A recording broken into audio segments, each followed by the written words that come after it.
It's Wednesday, which means it's time for a favorite find, and for some reason, I've tried to record this video like 3 or 4 times and something happens. Someone will start sawing on something, they'll be hammering, cars will come by, I don't know what is going on, okay? But we're gonna lick it. Sawing again. I'm gonna have to go down there and do something about this. But anyway, this week's favorite find is this right here.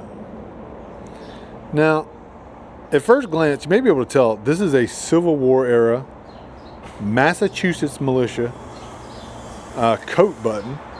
We'll get in close there. But if you notice, it's got chains hanging from it. And that's because sometime post-Civil War, most likely late Reconstruction era through probably about 1890, it was converted into a piece of jewelry. Now, this was difficult to find out. I went through deep rabbit holes searching because I knew what it was. It's an early era Massachusetts militia button. As a matter of fact, this particular design was used pre-Civil War and then changed mid-Civil War to another design. But at some point in time, it became fashionable to take old military buttons and turn them into belts and different pieces of jewelry, and that's what this is. So this is a Victorian era button belt link. Now, I cannot begin to tell you how that search term did not present itself to me, but luckily I had some help. I posted a picture of it online. I was like, what exactly is going on here? And Luke over at American Remnants on Instagram, which you should check his account out, like fantastic content creator, okay? Just really knows his stuff. He sent me, so he was like, oh man, you found a piece of a Victorian era button belt. And a couple other people did too, thank you very much. There were a few, so, but he was the first one, so he gets the name drop. Anyway, he sent me some pictures of other examples, and I ended up finding more pictures of other examples of this type of, it's somewhere like a mix between like homecraft and trench art, really. But for a brief period of time, it was very popular to make these button belts. And they would be like bracelets and stuff. Originally I thought that it was a type of bracelet because I had found similar looking examples that were like tourist bracelets. Anyway, maybe I'll do a video about those someday because those are kind of popular. And those were very common with like World War II take-homes from different areas. Anyway, we're getting far off the topic. So during the Victorian era, this became like a trend to make this type of jewelry. Now, what a lot of people don't realize, I think, is that from the moment the Civil War started,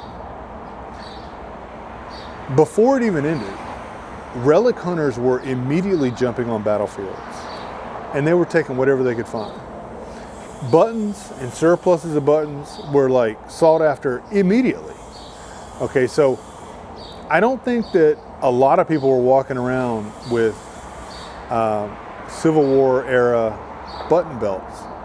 Common thing, they were being produced, but even though they weren't made out of like gold or silver, I don't think that they were like a cheap item. Okay, so probably a very uncommon find. I looked for other examples of found button belt links. I didn't see any. If you found one, please let me know. Now, one thing I could tell you is when I dug this, it was in downtown Dallas, Texas. And when I dug it, I was like, well, I think this may be a button, but it's probably a Confederate button. So the fact that it turned out to be a Massachusetts militia Union button was surprising. A lot of the buttons that are dug down here are Republic of Texas buttons, because a lot of people don't know that Texas was its own country for a little bit, a brief window. And, or also Confederate buttons. Those are, you know, the first one is not as common as the second one. So the latter would definitely be a more common find. But it got me to thinking, highly specific time period piece in American history, but also it's a mega treasure adjacent find. Now, this particular find is what I would consider treasure. It will be going in a display case. But also, I think I'm going to do a series on extremely common treasure adjacent finds. Now, when I made a video about the biggest myth in pull tab or in metal detecting about pull tabs, I didn't really follow it up with things that if you do find them, you are in the presence of treasure possibility, okay?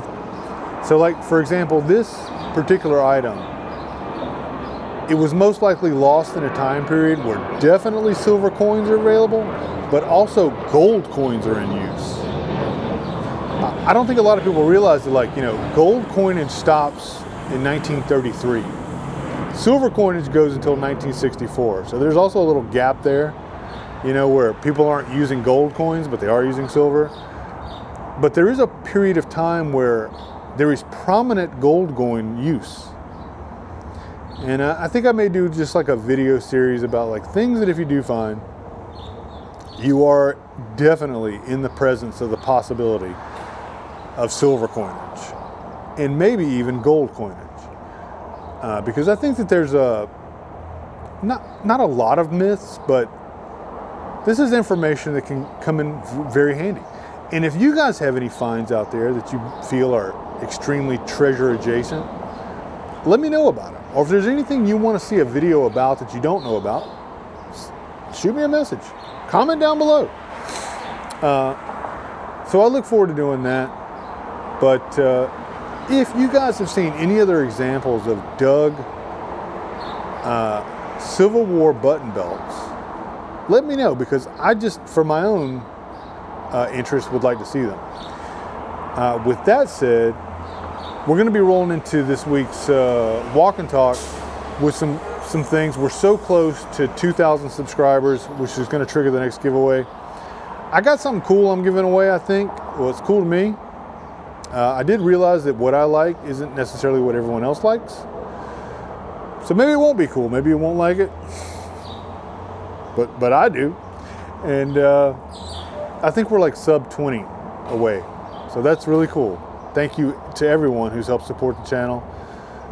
Things are looking positive, and I feel good about it.